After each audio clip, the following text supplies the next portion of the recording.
Hello guys, welcome back to my channel. So guys, जैसा कि हमने लास्ट पार्ट में देखा था कि वांगजी और विंग की पहली मुलाकात हो चुकी थी और फिर उसके बाद वांगजी और विंग जो कि आपस में झगड़ करने के बाद उनके दोस्त उन्हें अपने साथ ले गए थे।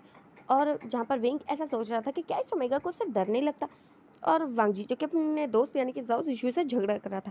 तो फिर जीशू उसे कहता है, वांगजी वांगजी बस करो, अब तुम ओवर रिएक्ट कर रहे हो। तो वांगजी जो कि अपने दोस्त से नाराज़ हो चुका था क्योंकि उसे लग रहा था कि वो उसकी साइड ले रहा है, बट थोड़ी देर में उनका झगड़ा सॉल्व हो जाता है। और फिर ऐसे करता करता टाइम बीत जाता है और उनकी छुट्टी का वक्त हो जाता है। पूरे टाइम में वो दोनों एक दूसरे को अगर देखते भी थे तो इग्नोर कर देते थे। और फिर वांगजी, जिसने पहले से ही सोच रखा था कि अगर उसकी बाइक उसे ठीक नहीं मिली तो सच में वो उस अल्फा को मार डालेगा, बहुत डांटेगा, बहुत धमकी देगा, ऐसा वो मन में सोच चुका था। और फिर जब वो आता है तो देखता है कि उसकी बाइक जो कि पूरी तरह से ठीक हो चुकी है। तो फिर वो अपने सारे दोस्तों को देखता है और कहता है, देखा वो अल्फ़ा 1 मिनट में मेरी बात मान गया ना। तो इस बात पे जाजू जो कि उसे देखता है और कहता है, ऐसा कुछ नहीं है, उसे पता था कि उसकी गलती है। तो वांगजी जो कि उसे देखता है और कहता है, जीशू तुम्हारा सच में कुछ भी नहीं हो सकता। और ये कहने के बाद वो अपनी बाइक को उठाता है और फिर वो बाहर जा ही रहा था जीशू के साथ कि तभी वही ब्लैक कार जो कि उसके सामने आके खड़ी हो जाती है। और विंग जो कि नीचे उतरता है और वांगजी को देखता है और फिर कहता है कि देखो मेरी कार ख़राब हो चुकी है, क्या तुम साइड में से जा सकते हो। तो वांगजी जो कि उसे देखता है और फिर उसे पता था कि वो ये जानबूझ के कर रहा है, तो वो कहता है, मैं साइड में से नहीं जाने वाला। तो विंग जो कि कहता है, बस भी करो, अब कितना एटीट्यूड झाड़ोगे, तुम चले जाओ ना साइड में से, क्या फ़र्क पड़ता है। तो वांगजी जो साफ साफ इनकार कर रहा था क्योंकि उसे पता था कि उसकी कार कोई ख़राब नहीं है, वो झूठ बोल रहा है, वो उसे बस बेवजह परेशान कर रहा है। तो काफ़ी देर तक जब कहने के बाद भी विंग नहीं मानता है तो वांगजी, जिसके दिमाग में एक बहुत ही खुराफाती आइडिया आता है, और फिर वो अपने बाइक को पीछे करता है। और विंग जिसे लगा था कि वो साइड में से चला जाएगा, और विंग वांगजी जो कि अपनी बाइक को पीछे करता है और फिर कहता है, जीशू मुझे कस के पकड़ लो, अगर तुम गिर गए तो इसमें मेरी कोई भी गलती नहीं होगी। तो जाओ जीशू जो किसी देखता है और कहता है, वांगजी तुम क्या करने वाले हो। तो वांगजी कहता है, कुछ ऐसा करने वाला हो जिससे यहाँ पे सबके होश उड़ जाएंगे। और फिर वांगजी जो कि अपनी बाइक को फुल रेस दे देता है और स्पीड में आगे ले जाता है। और विंग से लगा था कि शायद वो साइड बदलेगा, बट ऐसा कुछ हो नहीं रहा था, वो बिल्कुल विंग की कार की तरफ बढ़ रहा था।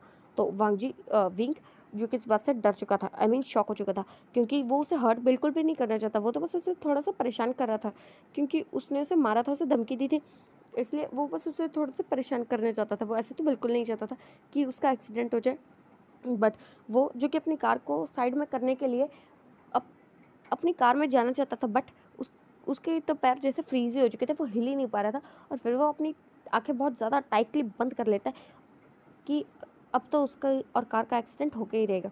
और जब उसे कुछ सेकंड्स तक कोई भी आवाज़ नहीं आती है तो फिर वो अपनी आंखें खोल के देखता है और फिर वो देखता है कि जाओ जीशू और वांगजी और उनकी बाइक यहाँ पर है ही नहीं। तो फिर वो उस डायरेक्शन में देखता है जहाँ पर इस वक्त सब देख रहे हैं। तो वो देखता है कि वांगजी की बाइक जो कि विंग की कार के ऊपर से जा चुकी है। तो विंग जो कि एक बार अपनी कार को देखता और फिर वांगजी की तरफ देख के कहता, क्या इसने अभी अभी अपनी बाइक को मेरी कार के ऊपर से टपाया।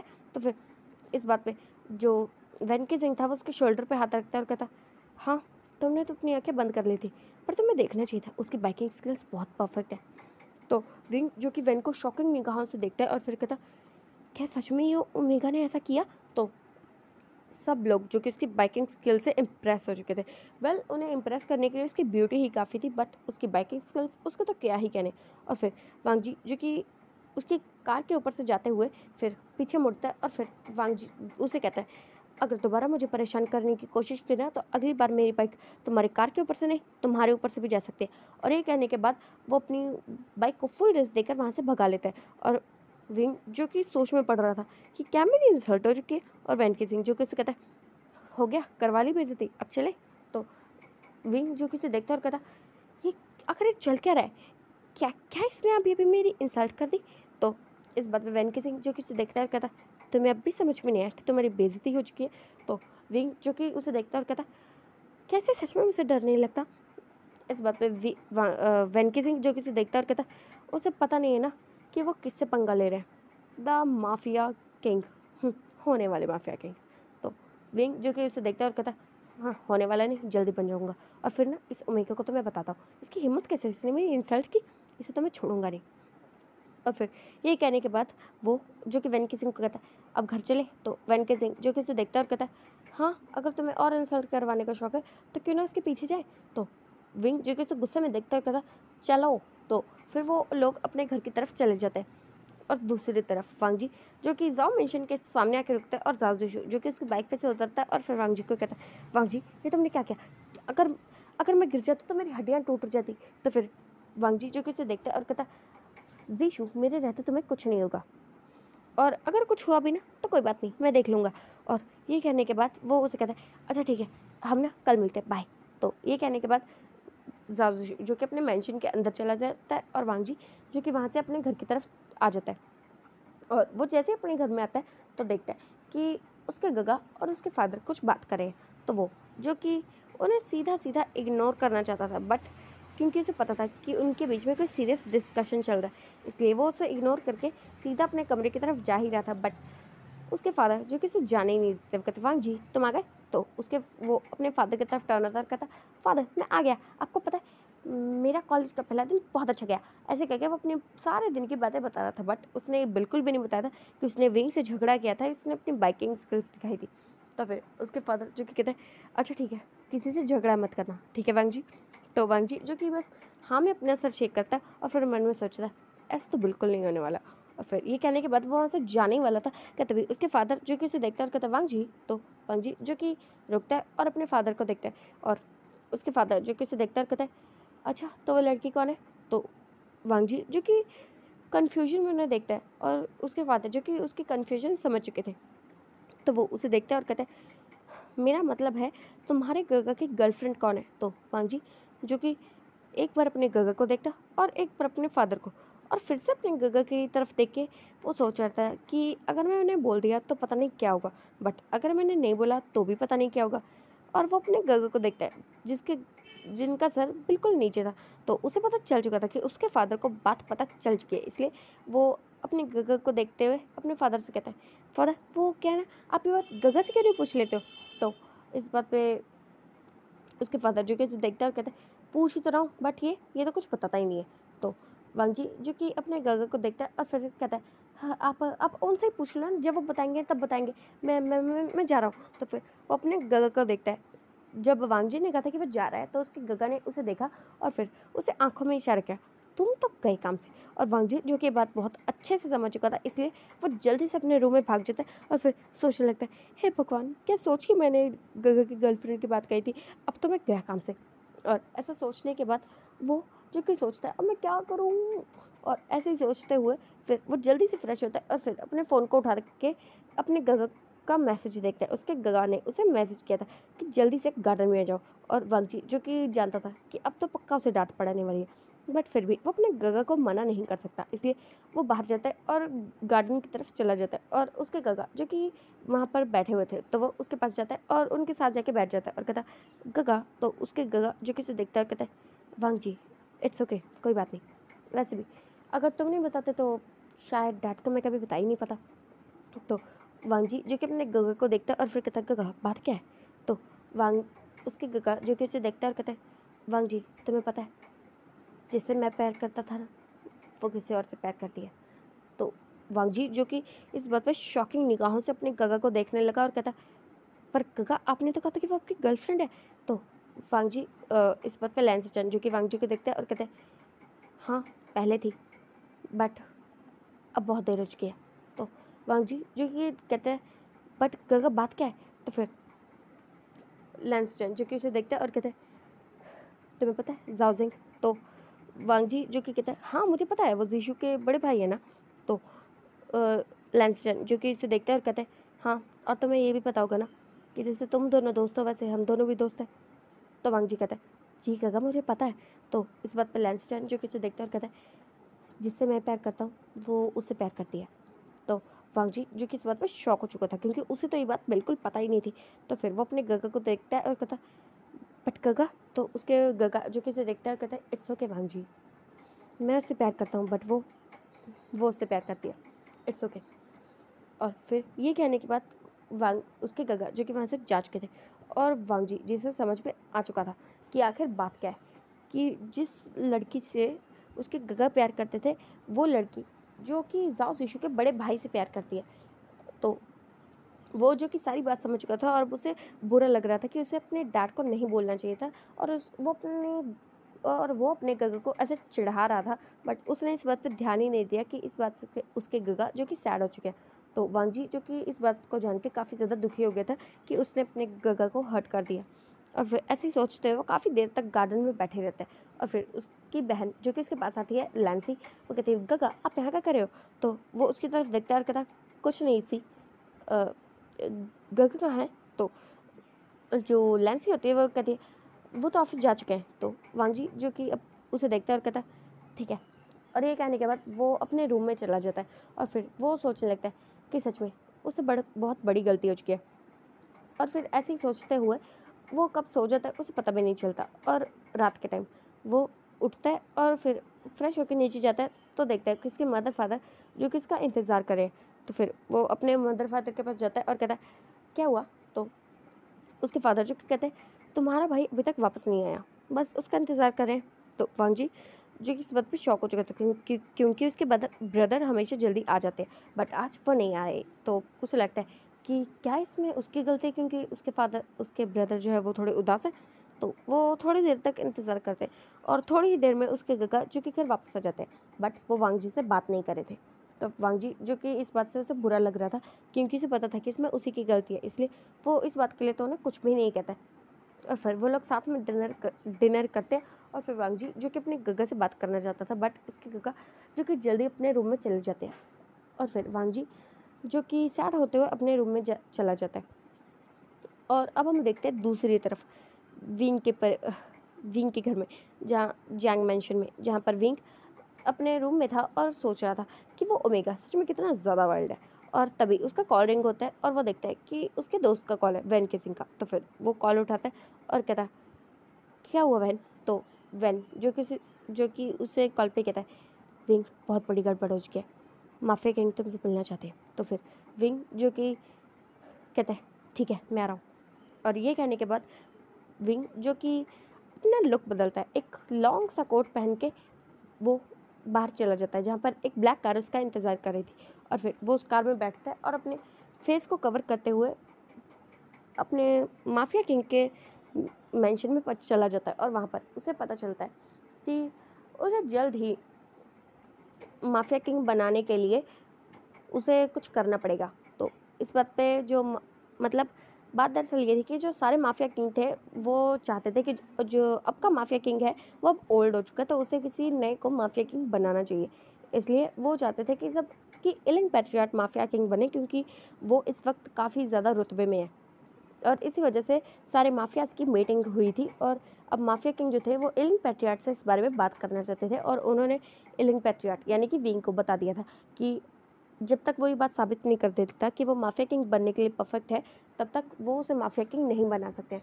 और फिर विंग जो कि इस बात में बस हाँ कर देते हैं और फिर वो वहाँ से चला जाता है। और उसके जाने के बाद जो माफिया किंग था वो काफ़ी ज़्यादा गुस्से में अपने घर के सामान को तोड़ फोड़ करने लगता है और कहता, वो मेरी जगह कैसे ले सकता है? मैं माफिया किंग हूँ और ये सारे के सारे माफिया अपने आप को समझते क्या है? इन्हें क्या लगता है मैं डरता हूँ इससे? बट कोई बात नहीं, उसे तो मैं माफिया किंग कभी बनने ही नहीं दूंगा। उसके माफिया किंग बनने से पहले मैं उसे मार डालूंगा, हमेशा हमेशा के लिए। और फिर विंग जो कि अपने घर वापस आ चुका था और फिर वो सोच रहा था कि उसे माफिया किंग जल्दी से जल्दी बनना ही पड़ेगा, क्योंकि वो जो चीज़ चाहता है वो उसे माफिया किंग बने बिना शायद मिल सकती है, बट शायद नहीं, बट उसे तो उससे मिलना ही है।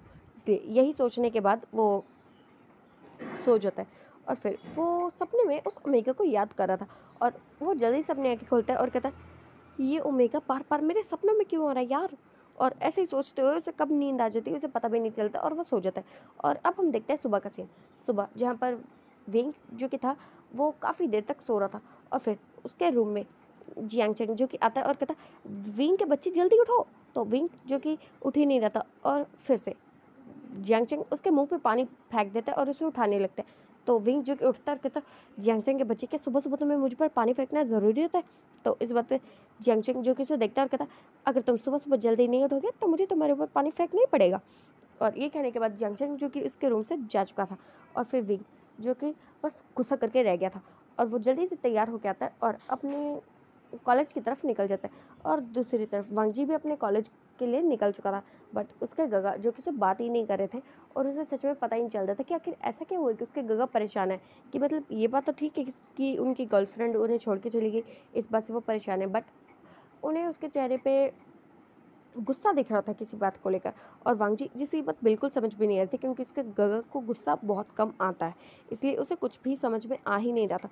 और फिर वांग जी जो कि अपनी बाइक को लेता है और फिर से जाओ जीशु के घर के बाहर खड़ा हो जाता है। और थोड़ी ही देर में जब जाओ जीशु आ जाता है तो वांग जी जो कि अपनी सारी बातें जो उसके गगा से हुई वो जाओ जीशु को बता देता है। और जीशु जो कि उसे देखता है और कहता है वांग जी इसमें मैं कुछ भी नहीं कर सकता हूँ। तो वांग जी जो कि उसे देखता है और कहता है मैं जानता हूँ जीशु और तुम्हें कुछ करने की ज़रूरत भी नहीं है, वैसे भी ये उनकी पर्सनल बात है, इसमें हम क्या करें। तो ऐसे ही कहने के बाद वो लोग जो कि अपने कॉलेज में आ जाते हैं और विंग भी थोड़ी देर में आ जाता है। और वो लोग जब भी एक दूसरे से टकराते या तो उनमें लड़ाई हो जाती या वो एक दूसरे से बहस करने लगते हैं और इसलिए वो एक दूसरे को ज़्यादातर इग्नोर करने की कोशिश करते थे, बट ऐसा कुछ हो ही नहीं रहा था। वांग जी जिसे मन ही मन में विंग अच्छा लगता था, बट वो सामने से तो ये बात बिल्कुल भी नहीं मान रहा था। और विंग जो था वो भी वांग जी को पसंद करने लगा था क्योंकि वो काफ़ी ज़्यादा ब्यूटीफुल है, बट वो भी ये बात मानने के लिए बिल्कुल राज़ी ही नहीं था क्योंकि उसकी ईगो उसे मानने की इजाज़त ही नहीं दे रही थी। और दूसरी तरफ ज़ाओ ज़ीशु को भी वेन किसिंग अच्छा लगता था और वेन किसिंग को भी ज़ाओ ज़ीशु अच्छा लगता था। वेल इन दोनों में तो कोई ईगो नहीं थी, तो इनकी तो आपस में बन चुकी थी और ऐसे करके दिन जा रहे थे। और दूसरी तरफ वांग जी के गगा जो कि इससे बिल्कुल बात ही नहीं करते थे और वांग जी जो कि इस बात से काफ़ी ज़्यादा वो हो चुका था कि आखिर चल क्या रहा है कि उसे कुछ समझ में ही नहीं आ रहा है। और फिर उसने ये भी देखा था कि आजकल जो उसके ब्रदर है वो अपने बेस्ट फ्रेंड यानी कि जाओ शिशु के बड़े भाई जाओ जिंग से बात करना ही छोड़ चुके हैं क्योंकि उसे ये बात तो पता थी कि शायद वो उससे नाराज़ होंगे, बट अब काफ़ी वक्त हो चुका था और उसे बिल्कुल भी बात समझ में नहीं आती। तो एक दिन वो जाओ जिशु से मिलता है और उससे सारी बातें डिस्कस करता है और फिर जाओ जिशु जो कि कहता है कि सच में उसे नहीं पता कि आखिर बात क्या है।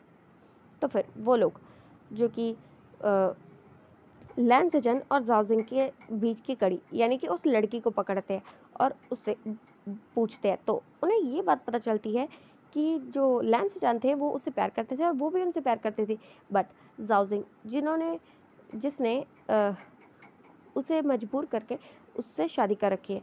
और इसी वजह से जो लैन सेजन है उन्हें ये बात पता है, इसलिए उसे वो जाओ सिंह से नाराज़ है। वेल जाओ जिशु को ये तो पता था कि उसके भाई ने शादी की है, बट ये नहीं पता था कि उसने ऐसे मजबूर करके शादी की है। और ये बात सुन के जो जाओ जिशु और वांग जी थे उन्हें काफ़ी ज़्यादा बुरा लगा और वांग जी को पता चल चुका था कि उसके गगा के गुस्से का कारण क्या है। तो फिर वांग जी जो कि बस अपने गगा को थोड़ा सा टाइम दे रहा था संभलने का। और दूसरी तरफ वांग जी और विंग जो कि एक दूसरे से अक्सर वैसे झगड़ा ही करते थे, बट वो एक दूसरे को अब प्यार से भी देखा करते थे। वेल वो एक दूसरे के सामने ऐसा प्रेटेंड करते थे कि वो एक दूसरे से कितनी ज़्यादा नफरत करते हैं, बट ऐसा कुछ लग नहीं रहा था क्योंकि वो लोग एक दूसरे से जब भी मिलते तो इग्नोर तो बिल्कुल नहीं कर पाते थे और क्लासेस में एक दूसरे को छुप छुप के देखा करते थे। और जब भी उनके पास कोई और अल्फ़ा ओमेगा आ जाता तो वो लोग जल भुन के राख हो जाते थे। और ये बात वो दोनों एक दूसरे के लिए नोटिस कर रहे थे। और फिर एक दिन वांग जी जो कि अपनी बाइक से जा रहा था और तभी उसकी बाइक जो कि रास्ते में ख़राब हो जाती है और फिर वो लोग इंतज़ार करने लगते हैं कि कब उनकी बाइक ठीक होगी और वो अपनी बाइक को बस धक्का मारते हुए ला ही रहे थे कि तभी उन्हें वहाँ पर विंग की कार दिखती है और विंग जो कि उन्हें लिफ्ट ऑफर करता है, बट वांग जी जो कि इसे साफ साफ इनकार कर देते हैं। और फिर काफ़ी देर तक मनाने के बाद वो दोनों मान ही जाते हैं। और फिर वांग जी और वांग जी विंग वैन केजिंग और जाजिशु जो कि इस वक्त उनके घर की तरफ जा ही रहे थे कि तभी दो कार्स जो कि उन पर हमला कर देती है और वो दो कार्स जो विंग की कार को टक्कर मारती है और विंग की कार जो कि उलट पलट होकर खाई की तरफ चली जाती है और वहाँ से लटक जाती है। और वांग जी जो कि इस बात से काफ़ी ज़्यादा डर चुका था और फिर विंग जो कि वांग जी और जाओ जिशु को बचाने की कोशिश कर रहा था क्योंकि वेल विंग तो माफिया है तो उसे तो इस बात से कोई फ़र्क नहीं पड़ता, वो बच सकता है, बट उसे उन दोनों की परवाह थी और वो उन दोनों को बचा चुका था। और वैन की जिंग भी आ चुका था, बट विंग जिस जो खाई पे लटका हुआ था और वो जो बिल्कुल भी नहीं समझ पा रहा था कि वो क्या करे क्योंकि दूसरी तरफ से काफ़ी लोगों ने उन पे हमला भी कर दिया था। और फिर थोड़ी ही देर में विंग की पूरी टीम वहाँ आ जाती है और उसे बचा लेती है। और वांग जी जिसे कुछ भी समझ में नहीं आता कि आखिर ये चल क्या रहा है। वेल वैन की जिंग तो जाओ ज़िशु से प्यार करता था, इसलिए बट अभी तक ये बात उसने भी नहीं बताई थी और वो दोनों ओमेगा जो कि इस बात से पूरी तरह से शॉक हो चुके थे कि आखिर ये चल क्या रहा है। और वैन केजिंग जिसने जाओ ज़िशु को सब कुछ बता दिया था, बट उसने वांग जी को नहीं बताया था, सिर्फ जाओ ज़िशु को बताया था क्योंकि वो उससे प्यार करता है, तो उसे सिर्फ उसे ही बताना चाहिए। और जाओ ज़िशु जो कि ये बात जान के थोड़ा सा डर तो गया था, बट उसे इस बात से फ़र्क नहीं पड़ा था क्योंकि वो वैन केजिंग से प्यार करता है, इसलिए। और फिर जब वांग जी ने विंग को ऐसा देखा था, तो वांग जी को कुछ भी समझ में ही नहीं आ रहा था, और इसलिए ऐसे ही कुछ दिन बीत जाते। आजकल वांग जी और विंग जो कि एक दूसरे से बिल्कुल प्यार नहीं करते, बातें नहीं करते थे, और इस बीच में विंग को समझ में आ चुका था कि वो वांग जी से प्यार करता है, और वांग जी को भी समझ में आ चुका था कि वो विंग से प्यार करता है। और फिर ऐसे ही करके टाइम जा रहा था, और तकरीबन कुछ 1-2 महीने के बाद जब उनके फर्स्ट ईयर का फाइनल चल रहा था, तब वांग जी जो कि एक दिन बहुत सारी तैयारियां करता है, और फिर वो विंग को अपने प्यार का इजहार कर देता है। और विंग जो कि ये चीज़ वो खुद करना चाहता था, बट वो ऐसा कुछ भी नहीं कर पाता है। और फिर विंग जो कि तब उसे हाँ कह देता है, और तब से वो लोग साथ में ही रह रहे, आई मीन साथ में रहते थे। बट तब भी वांग जी को विंग के बारे में कुछ नहीं पता था कि उसकी फैमिली कौन है। वेल, जब भी वांग जी पूछने की कोशिश करता तो विंग बस इस बात को टाल देता था, इसलिए फिर वांग जी ने भी जानने की कोशिश नहीं की, और विंग जो कि उसकी फैमिली के बारे में कुछ पूछता ही नहीं था, तो वांग जी बताता भी नहीं था। इस वजह से उन्हें एक दूसरे के बारे में ज़्यादा कुछ पता ही नहीं था। वेल, वो एक दूसरे से प्यार करते थे, साथ में घूमते फिरते थे, बट उन्हें एक दूसरे के बारे में ज़्यादा कुछ पता ही नहीं था। तो विंग जो कि वांग जी के साथ रहता था, और वो काफ़ी ज़्यादा अजीब बिहेव करने लगा था। वेल, उसने ये बात उसे बता दी थी कि वो इलिंग पैट्रियट है, और वांग जी जिसे कोई फ़र्क नहीं पड़ता था इस बात से, बट उसे थोड़ा डर भी लगता था कि अगर विंग को कुछ हो गया तो, ऐसे ही वो सोचा करता था। और ऐसे ही करके टाइम जा रहा था, और फिर अ, जब उनके सेकंड ईयर का फाइनल होने वाला था, उससे कुछ महीने पहले, हाँ, उससे कुछ महीने पहले, जहाँ पर विंग वांग जी को फुल टू इग्नोर कर रहा था, और वांग जी जिसे समझ में नहीं आता कि आखिर ये चल क्या रहा है। सो गाइस, अब हम बाकी सब कल जानेंगे कि आगे सीन में क्या होता है। सो गाइस, आपको ये एफएफ जैसा भी लग रहा हो कमेंट में ज़रूर बताना। सो आप bye, take care and comment ज़रूर करना। Bye guys.